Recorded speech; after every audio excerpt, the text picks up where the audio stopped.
Hello दोस्तों, आप लोगों का स्वागत है हमारे channel Raja Babu coaching centre में। तो दोस्तों आज हम बात करने वाले हैं क्लास 12th के चैप्टर 7 के दोस्तों ऑब्जेक्टिव के बारे में। जी हाँ दोस्तों, आज हम ऑब्जेक्टिव पढ़ाने वाले हैं। तो दोस्तों ऑब्जेक्टिव आपको पढ़ाने वाले हैं। तो दोस्तों 7वां चैप्टर का नाम जान लीजिए। सबसे पहले 7वां चैप्टर का नाम जान लीजिए, ठीक ना। तो 7वां चैप्टर का नाम है दोस्तों ओ सदा नीला। तो दोस्तों ये एक यात्रा संस्मरण है, ठीक ना। ये क्या है? यात्रा संस्मरण, ठीक ना, याद रखिएगा। और दोस्तों इसके लेखक है जगदीश चंद्र माथुर जी, ठीक ना। इसके लेखक कौन है दोस्तों? जगदीश चंद्र माथुर जी। और यह एक यात्रा संस्मरण है, ठीक ना। तो संस्मरण या संस्मरण, संस्मरण ही होगा, ठीक ना। तो जैसे जो भी हो आप भी पढ़ने का प्रयास कीजिएगा, ठीक ना। तो आज हम हिंदी के यानी कि क्लास 12th के हिंदी के इसी के यानी कि 7वां चैप्टर ओ सदा नीला के लेखक जगदीश चंद्र माथुर, इसी चैप्टर के बारे में आज हम ऑब्जेक्टिव पढ़ेंगे इस वीडियो में। तो चलिए मेरे भाई, चलिए टाइम बिना किसी टाइम वेस्ट के पहला नंबर ऑब्जेक्टिव से देख लेते हैं। और पहला नंबर ऑब्जेक्टिव है जगदीश चंद्र माथुर का जन्म कब हुआ था। तो दोस्तों हमारे जगदीश चंद्र माथुर जी हैं ओ सदा नीला के लेखक। तो दोस्तों उसका जन्म हुआ था 16 जुलाई 1917 ईस्वी में, ठीक ना मेरे भाई। तो चलिए मेरे भाई देख लेते हैं 2 नंबर क्वेश्चन। और 2 नंबर क्वेश्चन है कि जगदीश चंद्र माथुर का निधन कब हुआ था। देखिए जगदीश चंद्र माथुर जी का जो है निधन 14 मई 1900 यानी कि 14 मई 1978 ईस्वी में हुआ था, ठीक ना। तो चलिए मेरे भाई देख लेते हैं 3 नंबर क्वेश्चन। और 3 नंबर क्वेश्चन आपके स्क्रीन पे है मेरे भाई कि जगदीश चंद्र माथुर का जन्म स्थान कहाँ था। तो दोस्तों जगदीश चंद्र माथुर जी का जो है जन्म स्थान शाहजहांपुर जो कि उत्तर प्रदेश में है, ठीक ना। शाहजहांपुर जो कि उत्तर प्रदेश में है। चलिए मेरे भाई देख लेते हैं 4 नंबर क्वेश्चन। माथुर जी को किस उपाधि से विभूषित किया गया था। दोस्तों माथुर जी को यानी जगदीश चंद्र माथुर जी को ही माथुर जी कहते हैं, ठीक ना। देखिए इसमें आपको दिखाई देता होगा, ओ माय गॉड। चलिए एक बार मैं फिर से दिखा, देखिए यहाँ पे दूसरा दिखा रहे हैं 5 नंबर में, देखिए। और 5 नंबर में देखिएगा कि जगदीश चंद्र माथुर, देखिए यहाँ जो है आपको माथुर दिखाई देता होगा। देखिए फिर से मैं दिखा रहा हूँ, वो थोड़ा दिक्कत हो गया, ठीक ना। देखिए यहाँ पे जो है ना आपको दिखता होगा जगदीश चंद्र माथुर जी, यहाँ पे लिखा हुआ है, इस फिर पूरा में लिखा हुआ है ना जगदीश चंद्र माथुर जी। तो इसी को जो है लास्ट वाला जो है माथुर। तो दोस्तों जगदीश चंद्र माथुर इसके टाइटल को ले लिया गया है और माथुर जी इसी को ही कहा जाता है, ठीक ना। तो आप कन्फ्यूज नहीं होना है, ठीक ना। चलिए 4 नंबर क्वेश्चन दोहरा रहा हूँ। देखिए माथुर जी को उपाधि से किस उपाधि से विभूषित किया गया था, ठीक ना। 4 नंबर क्वेश्चन देखिएगा, माथुर जी को किस उपाधि से विभूषित किया गया था। दोस्तों उसको जो है ना विद्यावारिधि से विभूषित किया गया था, ठीक ना। चलिए 5 नंबर क्वेश्चन देखिए, जगदीश चंद्र माथुर जी को कौन सा अवार्ड मिला था, ठीक ना। देखिए जगदीश चंद्र माथुर जी को कालिदास अवार्ड मिला था, ठीक ना मेरे भाई। चलिए 6 नंबर क्वेश्चन देखते हैं। 6 नंबर क्वेश्चन है माथुर जी को जो है ना, देखिए माथुर जी को थोड़ा जो है ना इधर जो उधर हो जाता है तो बहुत कंफ्यूज हो जाते हैं। देखिए माथुर जी को किस सम्मान से सम्मानित किया गया था, ठीक ना। तो माथुर जी को जो है ना बिहार राजभाषा पुरस्कार से सम्मानित किया गया था। किस सम्मान से सम्मानित किया गया था? बिहार राजभाषा पुरस्कार से सम्मानित किया गया था, ठीक ना। अब चलिए देख लेते हैं 7 नंबर क्वेश्चन। और 7 नंबर क्वेश्चन है माथुर जी के किस एकांकी का मंचन 1936 ईस्वी में हुआ था, ठीक ना। तो उसको जो है ना 1936 ईस्वी में माथुर जी का जो है मेरा बांसुरी एकांकी का मंचन हुआ था, ठीक ना, याद रखिएगा। और चलिए 8 नंबर क्वेश्चन की ओर लेकर चलते हैं आपको। और 8 नंबर क्वेश्चन है मेरा बांसुरी एकांकी का किस पत्रिका में प्रथम प्रकाशन हुआ था। तो दोस्तों मेरा बांसुरी एकांकी जो है ना माथुर जी के, उसको जो है सरस्वती पत्रिका में प्रथम प्रकाशन किया गया था, ठीक ना। चलिए 9 नंबर क्वेश्चन देखते हैं, माथुर जी का जो है निबंध कैसा था। देखिए माथुर जी का निबंध एक ललित निबंध के जैसे थे, ठीक ना। चलिए देख लेते हैं 10 नंबर क्वेश्चन की ओर बढ़ लेते हैं। और 10 नंबर क्वेश्चन आपके स्क्रीन पे आ गया है कि देखिए थारुओं है और थारुओं की अनुपम कला क्या है। तो थारुओं की अनुपम कला जो है गृह कला है, याद रखिएगा। और चलिए 11 नंबर की ओर लेकर चलते हैं आपको, पूर्वी बंगला के पुनर्वासित किसानों के क्या प्रमुख हैं। तो दोस्तों उसके जो हैं पूर्वी बंगला के पुनर्वासित किसानों के जो हैं कितर्न, हाँ कितर्न है, और कितर्न यही उसके प्रमुख है, ठीक ना। चलिए देख लेते हैं 12 नंबर क्वेश्चन। 12 नंबर क्वेश्चन है, ओ सदानिरा निबंध के निबंधकार का नाम बताइए। देखिए ओ सदानिरा के लेखक महोदय जी हैं जगदीश चंद्र माथुर जी। जैसा कि मैंने बोला, इसको भी आप याद रखने का बहुत ज़्यादा प्रयास कीजिएगा। और ये देखिए ये VVI है, ये तो पक्का याद कर लीजिएगा, ठीक ना। हाँ, ये याद करना बहुत ही ज़रूरी है, ठीक ना। तो चलिए मेरे भाई, चलिए लेकर चलते हैं आपको। सॉरी, ये तो भारत का चित्र आ गया। चलिए मेरे भारत, हाँ चलिए 13 नंबर की ओर थे, तो चलिए 13 नंबर की ओर बढ़ लेते हैं। बहुजन संप्रेषण के माध्यम पुस्तक किसने लिखी है? तो बहुजन संप्रेषण के माध्यम पुस्तक किसने लिखी? तो जगदीश चंद्र माथुर जी ने लिखी, ठीक ना। चलिए 14 नंबर क्वेश्चन देख लीजिए। परंपराशील नाट्य पुस्तक किसने लिखी? तो दोस्तों ये जगदीश चंद्र माथुर जी लिखे हैं। परंपराशील नाट्य पुस्तक किसने लिखे? जगदीश चंद्र माथुर जी। और बहुजन संप्रेषण के माध्यम से पुस्तक किसने लिखी? जगदीश चंद्र माथुर जी। ये दोनों क्वेश्चन भी याद रखिएगा, ठीक ना। चलिए मेरे भाई लेकर चलते हैं आपको 15 नंबर क्वेश्चन की ओर, ठीक ना। 15 नंबर क्वेश्चन की ओर आपको लेकर आ गए हैं, ठीक ना। चलिए आगे हैं, देख लेते हैं। वसुंधरा भोगी मानव और धर्माय मानव एक ही सिक्के के दो पहलू है, किस पाठ में आया है? ये ओ सदानिरा में आया है। चलिए 16 नंबर क्वेश्चन की ओर बढ़ते हैं। धांगड़ शब्द का अर्थ ओरांव भाषा में क्या होता है? देखिए धांगड़ शब्द का जो अर्थ है ओरांव भाषा में भारे का मजदूर होता है, ठीक ना।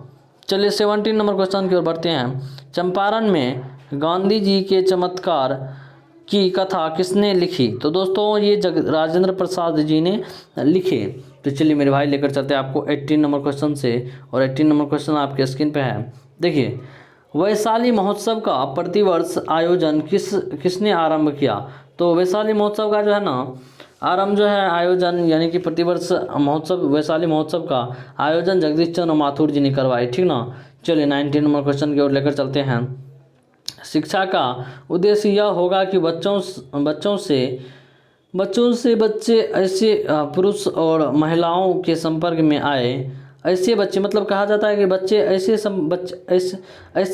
ऐसे पुरुष और महिलाओं के संपर्क में आ जाएं जो सुसंस्कृत हो और चरित्र जिनका निष्फुल्भ हो। यह किसने कहा? ये महात्मा गांधी जी ने कहा, याद रखिएगा, ठीक ना। तो एक बार मैं फिर से दोहरा देता हूँ, ठीक ना। बहुत मतलब इधर उधर हो गया।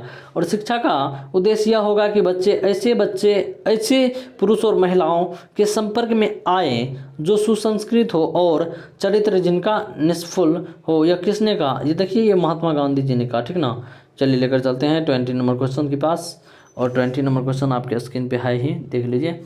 देखिए वर्तमान शिक्षा पद्धति को तो मैं खौफना और हाय मानता हूँ। छोटे बच्चे के चरित्र और बुद्धि का विकास करने के बजाय यह पद्धति उन्हें बौना बनाती है। यह किसने कहा? देखिए महात्मा गांधी जी ने कहा। और चलिए 21 नंबर क्वेश्चन की ओर लेकर चलते हैं। मन कैसे ताल है? देखिए मन गहरे और विशाल ताल है, ठीक ना। और 22 नंबर क्वेश्चन देखिए, चोर कैसे ताल हैं? दोस्तों चोर एक उथेले हैं, ठीक ना। चलिए लेकर चलते हैं आपको 23 नंबर क्वेश्चन से। देखिए 23 नंबर क्वेश्चन आपके स्क्रीन पे आ गया है कि सदानीरा शब्द का अर्थ बताइए। देखिए सदानीरा शब्द का अर्थ होता है जल से सदैव परिपूर्ण नदी, ठीक ना। जल से सदैव परिपूर्ण, सदानीरा का अर्थ, ठीक ना। चलिए 24 नंबर क्वेश्चन की ओर बढ़ते हैं। परहित वासना शब्द का अर्थ बताइए। देखिए परहित वासना शब्द का अर्थ होता है जिसके वस्त्र खींच लिए गए हों, ठीक ना। चलिए देख लेते हैं 25 नंबर क्वेश्चन। दुर्भेद शब्द का अर्थ बताइए। देखिए दुर्भेद शब्द का जो अर्थ होता है ये होता है क्या? जिसे ढाना मुश्किल हो या जिसके भीतर घुसना कठिन हो, ठीक ना। चलिए यही सब होता है। चलिए लेकर चलते हैं आपको इसके शब्द निधि, और इसके शब्द निधि बहुत ज़्यादा हैं। देखिए आपका ऑब्जेक्टिव ख़त्म हो चुका है, और जिसको ऑब्जेक्टिव नहीं पढ़ना है बस वीडियो यहीं से कट कर सकते हैं आप। लेकिन शब्द निधि भी पूछे जाते हैं आपकी परीक्षा में, तो मैं तो यही चाहूँगा कि आपका रिजल्ट अच्छा बने, आप अच्छे से पढ़ पाए। तो चलिए शब्द निधि भी जान लीजिए, और शब्द निधि कुछ 30-35 है, ऐसे ही है, चलिए देख लेते हैं, कोई दिक्कत की बात नहीं है, ठीक ना। तो चलिए मेरे भाई देख लीजिए। देखिए सदा निरा, सदा निरा जल से सदैव परिपूर्ण होता है। देखिए आपको कैसे पूछा जाएगा, पहला नंबर क्वेश्चन देखिएगा मेरे मित्र। देखिए शब्द निधि से कैसे क्वेश्चन पूछा जाता है, देखिएगा पूछेगा कि शब्द सदा निरा का अर्थ बताइए। तो सदा निरा का अर्थ या सदा निरा का ताल बताइए। तो सदा निरा का जो है अर्थ या ताल होता है जल से सदैव परिपूर्ण नदी, ठीक ना। और चलिए 2 नंबर क्वेश्चन देख लीजिए। देखिए 2 नंबर क्वेश्चन है कि तलहटी। अब देखिए इसको कैसे पूछा जाएगा, तलहटी का अर्थ क्या होगा दोस्तों, इसका सही अर्थ हो जाएगा घटी। अब हम ऐसे ही पढ़ूंगा। अब देखिए अब मैं सब क्वेश्चन को ऐसे पढ़ूंगा, तलहटी का अर्थ क्या है और उसका आगे वाला आंसर, ठीक ना, घटी, ठीक ना। ऐसे ही करके सब क्वेश्चन को पढ़ देता हूँ ताकि आपको याद रह जाए, ठीक ना। चलिए देख लेते 3 नंबर क्वेश्चन, परिहत वासना का अर्थ क्या होगा। देखिए परिहत वासना का अर्थ क्या होगा, जिसके वस्त्र खींचे लिए गए हो, ठीक ना। और 4 नंबर क्वेश्चन वनश्री का अर्थ क्या होगा, वन की शोभा या हरियाली, दोनों ही होगा, ठीक ना। चलिए 5 नंबर क्वेश्चन देखते हैं। निष्पंद का जो अर्थ होता है मेरे भाई, शांत या अंचल या स्थिर, दोनों तीनों में से कोई चीज़ हो सकता है, ठीक ना। मतलब तीनों चीज़ ही होता है, ठीक ना, कोई नहीं हो सकता है, तीनों चीज़ ही होगा, ठीक ना। चलिए 6 नंबर क्वेश्चन देखते हैं। उन्मन्य यौवना, उन्मन्ति यौवना का अर्थ होता है दोस्तों अलहर युवंती, ठीक ना। चलिए 7 नंबर क्वेश्चन देखते हैं। वीरंगना का अर्थ होता है दोस्तों वीर या स्त्री, ठीक ना, वीर स्त्री, ठीक ना। 8 नंबर क्वेश्चन देखते हैं। निर्वसन का अर्थ होता है दोस्तों नग्न या वस्त्रहीन, 8 नंबर, ठीक ना। चलिए 9 नंबर से लेकर चलते हैं आपको, और 9 नंबर क्वेश्चन आपके स्क्रीन पे है। देखिए 9 नंबर क्वेश्चन क्या है, निर्वसन का अर्थ क्या होगा दोस्तों नग्न या वस्त्रविहीन, ठीक ना। चलिए 9 नंबर क्वेश्चन देखते हैं। भंजन का अर्थ क्या होगा दोस्तों भंग करना या तोड़ना या ध्वस्त करना, तीनों एक ही बात है, आपको तीनों अलग अलग तरीक़ा से याद रखना है, ठीक ना मेरे भाई। चलिए 10 नंबर क्वेश्चन देखते हैं। कीमियाई प्रक्रिया का अर्थ क्या होगा दोस्तों कीमियाई प्रक्रिया का अर्थ होगा दोस्तों रासायनिक प्रक्रिया, ठीक ना। चलिए 11 नंबर क्वेश्चन देखिए। 11 नंबर क्वेश्चन है प्राचीर का अर्थ क्या होगा मेरे भाई दीवार, ठीक ना। चलिए देखते हैं 12 नंबर क्वेश्चन। दुर्भेद का अर्थ क्या होगा दोस्तों जिसके भीतर घुसना कठिन हो, जिसे ढाना मुश्किल हो, ये तीनों ही मतलब दोनों ही चीज़ दोनों अलग अलग है, ठीक ना।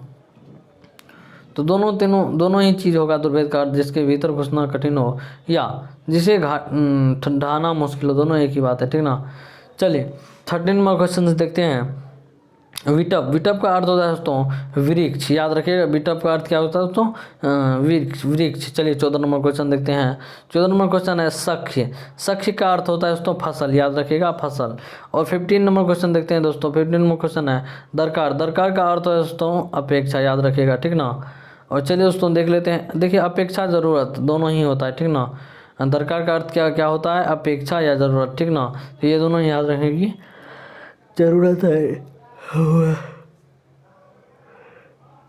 देखिए दोस्तों 16 नंबर क्वेश्चन है जंगी का अर्थ क्या होगा दोस्तों। 16 नंबर क्वेश्चन है जंगी का क्या अर्थ होगा योद्धा या लड़ाकू, दोनों एक ही बात है, ठीक ना। 17 नंबर क्वेश्चन देखते हैं। देखिए 17 नंबर क्वेश्चन है अनावृत का अर्थ क्या होता है दोस्तों अखारा हुआ या बिना आवरण की, ठीक ना। चलिए दोस्तों देख लेते हैं 18 नंबर क्वेश्चन। उद्भव का अर्थ क्या होता है दोस्तों जन्म या पैदाइश, ठीक ना। चलिए दोस्तों देख लेते हैं 19 नंबर क्वेश्चन से। और 19 नंबर क्वेश्चन है मेघसी का अर्थ क्या होता है दोस्तों नेपाल की तराई में रहने वाले लोग और उनकी भाषा, ठीक ना। यही होता है मेघसी का अर्थ, नेपाल में रहने वाला या रहने वाले की भाषा, यही होता है मेघसी का अर्थ। 20 नंबर क्वेश्चन देखते हैं। धात्री का अर्थ क्या होता है दोस्तों पालन पोषण करने वाली या धाय, दोनों ही बात होती है। और 21 नंबर क्या होती है दोस्तों पुनर्वसित या पुनर्वास से या फिर से बसाया हुआ, ये दोनों ही बात एक ही है, ठीक ना। तो चलिए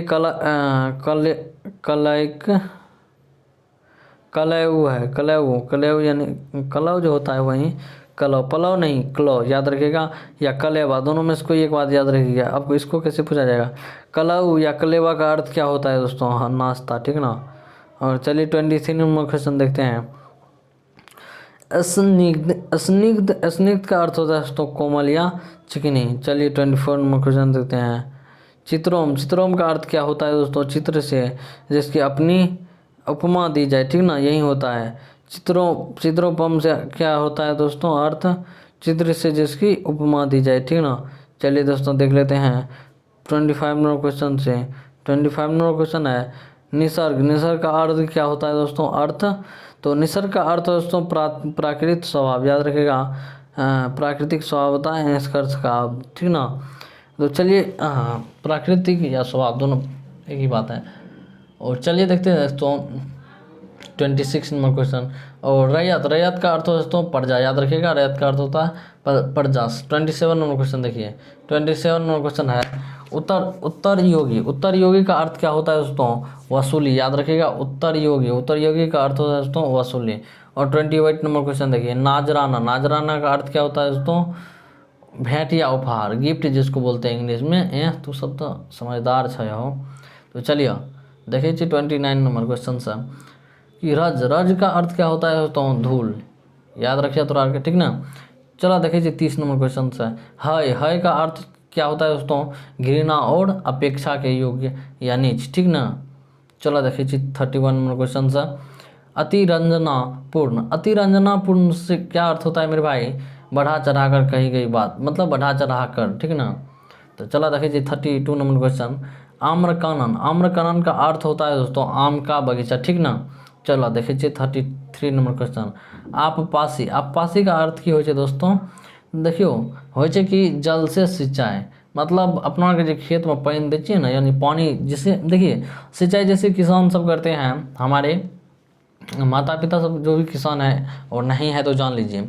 देखिए होता है क्या, आप जैसे खेत में पानी वगैरह सब देते हैं ना, तो उसी को तो सिंचाई कहा जाता है। देखिए कहीं आप खेत में पानी दे रहे हैं और उससे जो मतलब कीचड़ टाइप का जो बन जाता है जिसमें धान वगैरह सब रोपा जाता है, ठीक ना, तो उसी को सिंचाई कहा जाता है, याद रखिएगा, ठीक ना। तो चलिए मेरे भाई आज के लिए बस इतना ही। अगर पसंद आता है वीडियो तो शेयर एंड सब्सक्राइब करना नहीं भूलिएगा, ठीक ना। चलिए मेरे भाई आज के लिए बस इतना ही। देखिए भाई देखा तो रार का अपन भाई सब्सक्राइबर कर ला कंटा की करबा भैया कंटा बढ़े का मौका था, ठीक ना। चला मिलबे नेक्स्ट वीडियो में, ठीक ना। चला भाई सब।